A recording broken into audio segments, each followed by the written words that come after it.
So I was interested if anybody has used Buteyko with post-COVID patients, because I'm involved in setting up our rehab hub. Starts, well, in 1st of April, actually.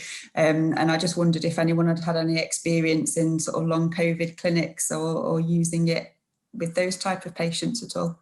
I'm in private practice, so I'm not in a Buteyko clinic, but I have had a few clients who have had symptoms of long COVID, and certainly I have used it. Or again, elements of it perhaps. Yeah. Was it helpful? Yes, most definitely. There was a presentation, I think, from the English Institute of Sport while we were in the 2nd lockdown. I don't know if anybody saw that. One of the respiratory physios and a respiratory physician based in London did a presentation that was free. And essentially it was a lot of the concepts were Buteyko based concepts, as in breathe through the nose, lengthen the exhale. And there was also an athlete who had experienced COVID on a training camp and continued training and become quite unwell. And he missed the Olympics as a result of his illness, and he gave his personal experiences. And I found that really useful because it just sort of understated or explained really how basically breathing pattern disorders are, many are helped with the Buteyko process. So my daughter watched it, who's a 2nd year physio student as well, and she said, "Mum, that's all the things that you talk about." So that was quite nice. On the issue of long COVID, the BBA was approached by a CCG in Wirral who wanted to do a long COVID project using Buteyko. I think I put it out, and Claire, we did in the end. Is it Tony Robertson? Chris. But I think he's actually going to do that project with them. So there is interest within the NHS in the issue of long COVID and Buteyko. That's great. Very good. Yeah, interesting. I think what I've read though about long COVID is that the thought is that it's microclots. It's not the same sort of thing as we're dealing with breathing disorders, breathing pattern disorders. So I think the theory of it, is out whether it theoretically would help.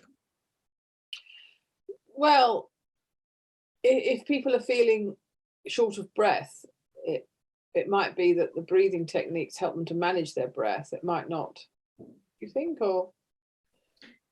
It might, but it's not going to the source so much, is it? If it's caused by, clots rather than airways narrowing. Yeah. It's a very, very different mechanism. I think some of the physicians think it's not all microclots, though, don't they? I think there's a group of patients that potentially have got microclots, and then a group that haven't. Oh, right. So it's just, I know that there's a new research study started in April in our area, looking at patients that have the scanning for the microclots and those that don't, and comparing those. So that would be quite interesting when they get a bit more results from that. I think people can still end up with disordered breathing though through just the breathing being knocked off centre. It's just interesting because the majority of patients I've seen recently are the long COVID patients. Having said that, when I say recent, I'm talking at the end of last year, because I actually officially retired at the end of October, and I've just gone back into a part-time job in respiratory community actually. So I feel I'm probably going to come across more long COVID patients again, along with other breathing disorders. And I would say what I was doing with my post-COVID patient was, like others have said, is using parts of Buteyko. And I have to be really hold my hand up and say I've not heard about this microclots, and that makes sense though. That does make sense, and I'm afraid I've obviously missed that. Was that sort of published recently? Was that in the last few months? Yes. Yeah, well, and that's when I thought I wasn't going to be a physio anymore. So, so I wasn't reading anything.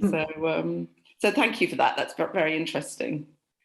But I think the anxiety of not being able to breathe and the anxiety of I've been suffering from long COVID for this length of time, I think that in itself causes people with to have disordered breathing patterns. So I think Buteyko can have some very beneficial effect for the people with the anxiety and their absolute focus on the fact that they can't breathe. I think we have had some success in helping to help them to retrain their breathing. Oh, hello. It's nice to see lots of familiar faces and new faces. I haven't actually practiced formally for quite a long time, but I do little bits of work. And I'm interested in Rosalba Courtney's philosophy, who was my original Buteyko trainer, who taught me Buteyko.